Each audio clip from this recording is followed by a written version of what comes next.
একটু আগে নাম বলবো না, আমাদের গালাগালি করছে। যদি শিল্পীদের মধ্যে শিল্পত্বই না থাকে তাহলে শিল্পীর কোনো লাভ নেই। আমরা দুইজন একজনের অনেক পটা নিয়ে আসছি, পরে গেটের সামনে জায়গায় আমি ভোটারই না।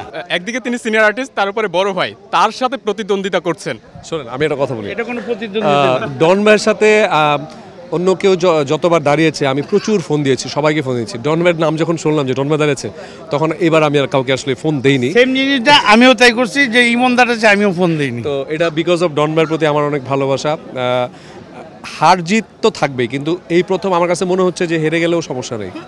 হ্যাঁ, আর ডন ভাইয়ের একই অবস্থা, হেরে গেলেও সমস্যা নেই। বিকজ অফ যেই আসুক না কেন, আমরা দুজন কাজ করলে পিকনিক আমরা একসাথে এমনিতেই থাকি। আসলে আমরা শিল্পী সমিতি ছাড়া আমাদের সাথে যার বেশি সম্পর্ক, ধরেন নীরব আছে, এখানে ডন ভাই আছে, যাদের সাথে আমাদের প্রায় আড্ডা হয়, প্রায় গল্প হয়। আমাদের ভালোবাসার জোরটা এত শক্ত, এত মজবুত যে কে হারলো কে জিতলো এটা কোনো দেখার বিষয়। আপনারা দুজন একই পদের প্রতিদ্বন্দ্বী, কিন্তু এরপরও গলায় হাত দিয়ে ঘুরছেন, বিষয়টা কি? কারণ আমাদের ব্যাপারটা বুঝতে হবে। আমি বলবো না, তুই বলবি, বল। আপনি বলেন। আমাদের ব্যাপারটা বুঝতে হবে। আমি ওর থেকে অনেক সিনিয়র, ওরে আমি আমাদের প্রিয় ছোট ভাইদের মধ্যে সবচেয়ে বেশি প্রিয়, ওকে আমি সবচেয়ে অনেক বেশি ভালোবাসি। এখন ঘটনাচক্রে ও এক পোস্টে দাঁড়িয়েছে, আমি এক পোস্টে দাঁড়িয়েছি, এটা তো অন্য কোনো লাইনে দাঁড়িয়েছে, কিন্তু আমরা কোনো টেনশন করছি না কেউ।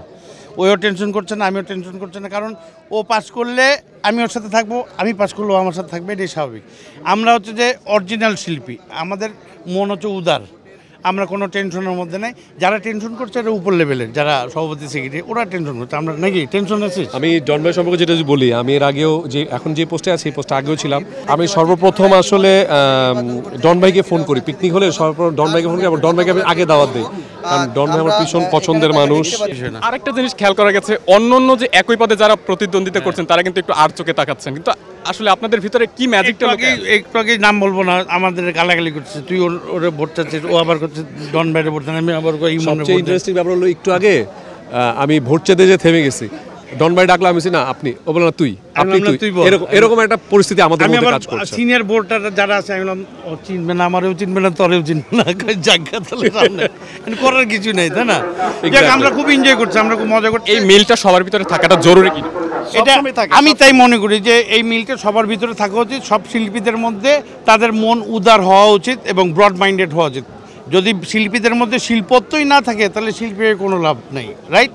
আমাদের মন উদার, আমাদের সাথে কথা বলে আপনারা বুঝতে পারছেন আমরা আমাদের মনটা কতটুকু। আমার কাছে মনে হয়েছে পার্সোনালি যে আমি আর ডন ভাই একটা উদাহরণ হতে পারি, বিকজ অফ এই সক্ষতাটা কারোর মধ্যেই নেই আসলে।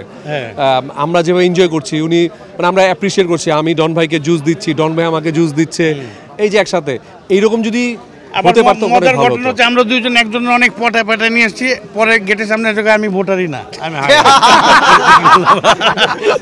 যাই হোক, অনেক মজা করছি।